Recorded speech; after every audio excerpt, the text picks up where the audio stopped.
I love you for working towards bringing the love that creates and connects us. For working towards bringing the love and light that connects us. Together onto this planet. Together onto this planet. In the form of a human being. In the form of a human being. All right, all of you crystals, raise your hand. Everybody else, I want you to say, I thank you. Thank you. And honor you. Honor you. For working towards bringing the love. Working towards bringing the love. That creates and connects us together. Onto this earth in the form of a human being. Onto this earth in the form of a human being. And all of you rainbows, raise your hands. There's a whole bunch of you in here. Everybody else, I want you to say, I thank you and honor you. I thank you and honor you. For working towards bringing the love. For working towards bringing the love. That creates and connects us together. Onto this earth in the form of a human being. All right. Now I'm going to show you Amen. I'm going to show you 2 examples of crystal and rainbow people. They're so amazing, and I'm so proud to know that I'm connected to this energy that has brought them into being. Just yesterday, this sermon came through me channeled like about 2 weeks ago. Just yesterday, I was working with a group of kids. I do art therapy with these groups of kids.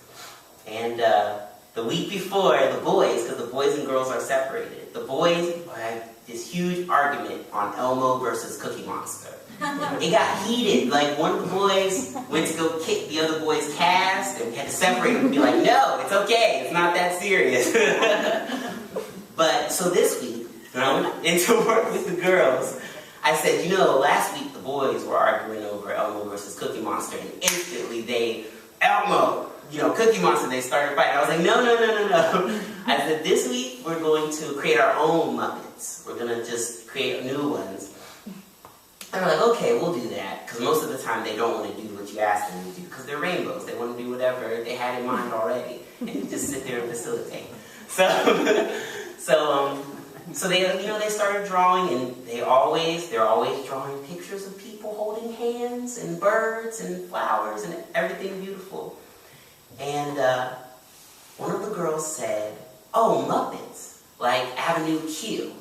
And I was like, Avenue Q is this Broadway play. It's for adults. And I said, Avenue Q? And she said, yeah. And I was like, whoa, your parents just let you run wild. And she was like, yeah. She started singing a song that's in the musical about everybody being racist. She just started singing it, and all of the workers at the center, we were all just looking at each other and looking at her like, okay, is this really happening right now? And we just let it be. And then a second little girl, who's her best friend, said, everybody is racist, and I'm going to write that right now. So she took her crown, and she wrote, everybody is racist, on top of the picture that she had drawn. And I was like, when we look at the world and we see things like that we don't like, us realizing it is the first step towards making it go away. And she said, how? How can we make it go away? Because everybody's racist. That doesn't make any sense. How can we make it go away? And another little girl that was sitting across from her, that had barely said a word the whole time, and hadn't started drawing, just had her marker and piece of paper, said, I'm not racist. And the other girl said, yes, you are. Everybody is. She said, I'm not racist. And she said, how?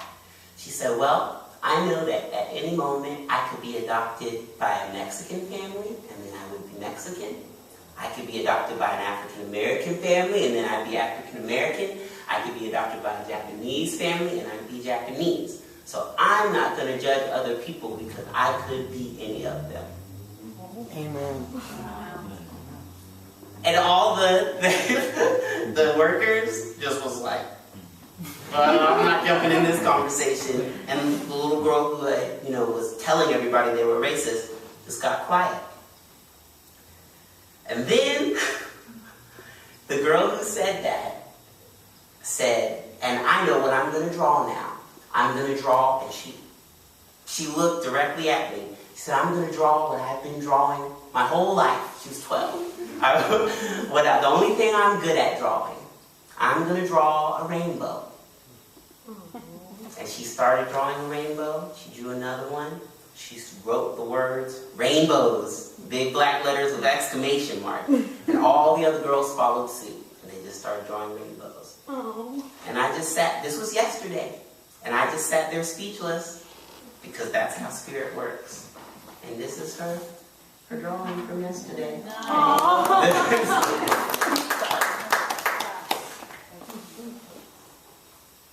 On top of that, there is this beautiful crystal boy sitting right there with the purple shirt on.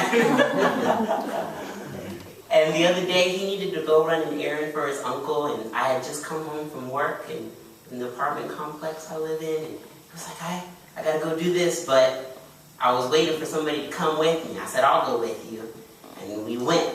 And the moment that we walked out of the gate, this like flood of energy came over me, and I was able to live as a rainbow. We both were able to be in that moment and see the world from that perspective. Just on the little walk we went through the neighborhood. We didn't find the place we were supposed to go. But we had a little walk. A couple weeks ago, at the restaurant I work in, there was this guy named Friendly, whose name was on the waiting list. And I went, okay, Friendly, I gotta go get this guy. So I went to go get him, to seat him down. It's called Friendly. And I looked. There was a guy sitting in front of this ledge where the sun was coming directly in, and there were just crystals all laid out. And I was like, okay. He was sitting down in meditation. I was like, I'm not going to bother him. I'm just going to stand here with his menus and wait. And so then the sun went behind a cloud, so I tapped him on the shoulder. He just looked up with a big smile on his face, and he was like, I think your table's ready. He said, okay. So he gathered all of his crystals, and him and there was a woman with him. They both walked to their table, and it just kicked up inside me. And I said, I used to have a rose quartz, but I lost it on my birthday. And and so, I used it to connect to people. And she just reached down in her purse, and she pulled this out. And she handed it to me. And she said, obviously this needs you. And I was like, I guess so. Oh my gosh. And I gave her a hug and everything. And so after I spent that walk with Johnny had to go back out because he had to find the place now that he had the right directions. I was like, here, take this. He was like, okay. And he took it. What he didn't know is I was having him charge it, right? By being in possession of it. Because I know that he's vibrating at that higher frequency. And so I'm going to give it to you guys so you can all pass it around and feel what this crystal energy feels like when it's in a physical form. So going back to the words of Jesus that are cited at the beginning, when he was condemning people to hell, and he told them, I'm going to send you prophets and sages and teachers, and I already know what you're going to do with them. You're going to crucify them. You're basically just going to treat them badly. Our job as indigos is to make sure that doesn't happen. These crystal and rainbow people that are here, they need our protection, they need our love, and we need the enlightenment and guidance and the pure spirit that they bring onto this planet without even trying. It just comes through them all the time, all around us.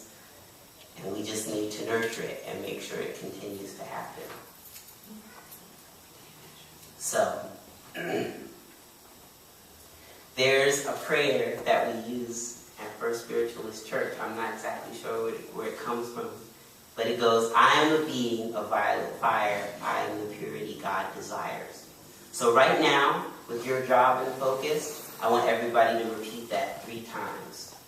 I am a being of violet fire. I am the purity God desires. I am a being of violet fire. I am the purity God desires. I am a being of violet fire. I am the purity God desires. That fire is going to burn away the old circles to allow for the growth of new and better and better and better and better ones. Now, there's this famous drag queen that once sang, Jesus is a biscuit, let him soft you up.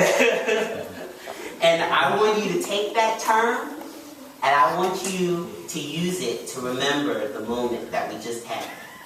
This sermon.